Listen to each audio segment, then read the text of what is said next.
Hello guys, welcome to my new blog. तो कैसे हो आप सब? आई होप अच्छे होंगे। सो गाइस, अभी आप लोग देख रहे हैं कि मैं तैयार होके अभी कॉलेज आई हूँ। पीछे देखिए भीड़ लगी है। ये भीड़ हमारे कॉलेज में आज एनुअल फंक्शन हो रहा है, उसका है। तो अभी मैं फ़िलहाल बैलून फुला रही हूँ। मतलब कि जो हमारी सीनियर है उनका आज हम लोग फेयरवेल करेंगे, विदाई करेंगे। तो आज हमारे कॉलेज में हम लोग देखिए बैलून फुला रहे हैं। पीछे सारे टीचर हैं। तो बने रहेगा ब्लॉग में, दिखाते हैं आगे। तब तक मैं बैलून फुला लेती हूँ। तो गाइस, हम यहाँ पे बैलून फुला रही हैं। यहाँ पे सब फुला रही हैं। यहाँ मैम ये फुला रही हैं। अभी मैम के लिए हम लोग को एम्बुलेंस बुलाना पड़ेगा। अभी हम लोग का बजट नहीं है, तो अभी इतना बैलून फुला रही हैं।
ये हमारे सेकेंड ईयर के हीरो हीरोइंस हैं।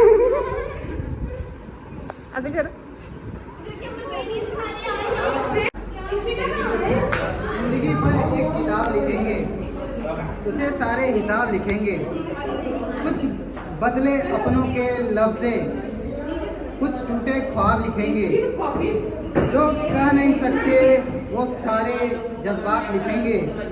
जिंदगी पर एक किताब लिखेंगे, उसे सारे हिसाब लिखेंगे। और एक हो जाए। अभी एक और सुनाने जा रहा है ये। अभी बहुत मैम की कविता भी मैम आपके लिए। नहीं, मैम की कविता मैम के लिए। अच्छा, तेज बोलना थोड़ा। ठीक है।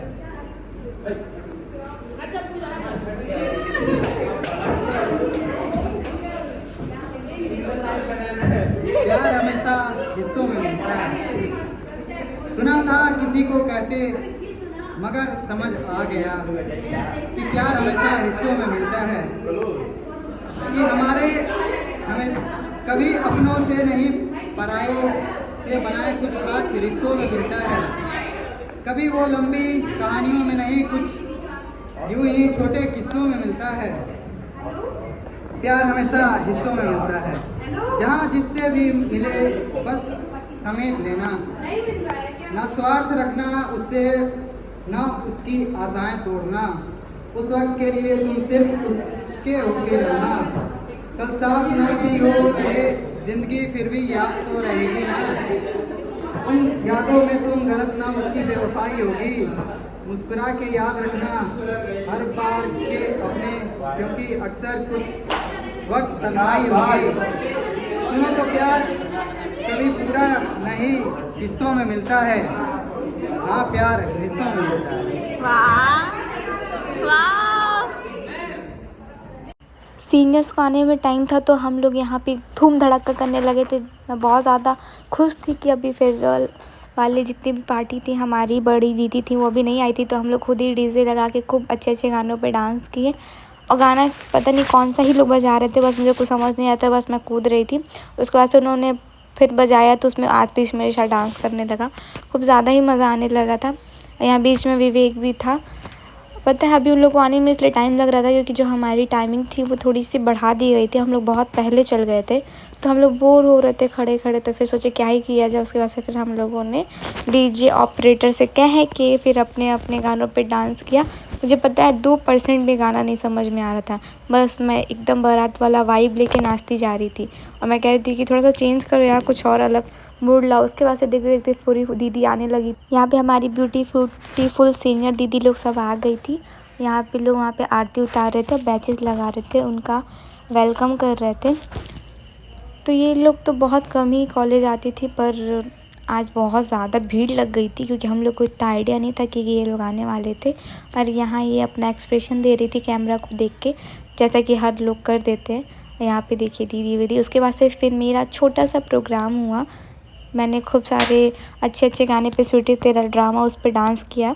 मैं म्यूट इसलिए कर रही हूँ क्योंकि आप लोग जानते हैं कि अगर किसी का भी सॉन्ग लगाते हैं तो कॉपीराइट आने का चांस बहुत ज़्यादा रहता है, तो इसीलिए मैं ऐसे ही आप लोग को दिखा दे रही हूँ। यहाँ पे जो साइड आप लोग को वाइट दिख रहा होगा, जो फ़ोन है वो एकदम से ऐसे फ्रंट करके खड़ा करके लिया गया था, इसीलिए ऐसा हो गया। पर कोई ना, मैं आप लोगों को पूरी कोशिश कर रही हूँ पूरा लास्ट तक अपना डांस दिखाने के लिए। सबसे बड़ी बात मैं आपको बताना चाहूँगी कि मुझे सच में 1% आइडिया नहीं था कि मैं इस सॉन्ग पे करने वाली, क्योंकि रात में मुझे भूल गया था कि मुझे कल एक प्रोग्राम अपना देना था। तो मुझे लगा कि जो मुझे दिमाग में थोड़ा बहुत चढ़ रहा था, क्योंकि वो कि था स्वीटी तेरा ड्रामा, वो वैसे ही नॉर्मल जब हम लोग ग्रुपिंग डांस कर रहे थे उसमें बज गया। उसके बाद से फिर मैं सोची कि चलो ठीक है इसी पे कर देंगे। मैंने तो बहाना भी बनाया था कि मेरे पेट में बहुत ज़्यादा दर्द है, मैं नहीं कर पाऊँगी। पर कोई ना, यहाँ पे टीचर्स वीचर सब बैठ के मुझे देख रहे थे। मुझे इतना ज़्यादा डर लग रहा था, फिर जितना भी मुझे दिमाग में स्टेप था मैं सब डालते गई। उसके बाद से फिर आप लोग बने रहिएगा ब्लॉग में दिखाते। उसके बाद से हमारी जितनी भी फेयरवेल था उनका मॉडलिंग होने लगा, मतलब कि रैंप वॉक होने लगा। बहुत प्यारी भी लग रही थी दीदी। देखिए पिंक कैसे साड़ी पहनी थी। मैं आप लोगों को बता दूं कि हमारे यहाँ की मिस फेयरवेल भी यही बनी थी। देखिए बहुत प्यारा, पता है मैं सारी सीनियर्स में मुझे इनका वॉक इतना प्यारा लगा, क्योंकि आते ही ये इन्होंने जिस एक्सप्रेशन के साथ अपना पोजेस दिया था ना, ओ माय गॉड मैं क्या कहूँ। उसके बाद से देखिए कैसे पूरा स्टेज कवर करके उसके बाद से फिर राउंड करके नीचे आती हैं। उसके बाद से हमारे साथ कई सारी जितनी थी वो लोग भी आ गई थी। उसके बाद से फिर थोड़ी देर में बॉयज़ का भी स्टार्ट होने वाला था। हम लोग पता है बॉयज़ का वेट कर रहे थे। यहाँ पे देखिए बॉयज़ का भी रैंप हो गया, स्टार्ट हो गया। पता है इनसे पूछा गया कि आप लोग BSc क्यों किए, तो उसमें से किसी ने बोला कि सिर्फ टाइम पास, किसी ने कहा कि अरे एन्जॉयमेंट, किसी ने कहा कि अरे गलती से। तो ऐसे होते हैं बॉयज़ तो बॉयज़ होते हैं, उनके सामने कौन लड़ सकता है। अब इसी के साथ मैं इस ब्लॉग को एंड करती हूँ। तब तक के लिए लव यू ऑल, बाय।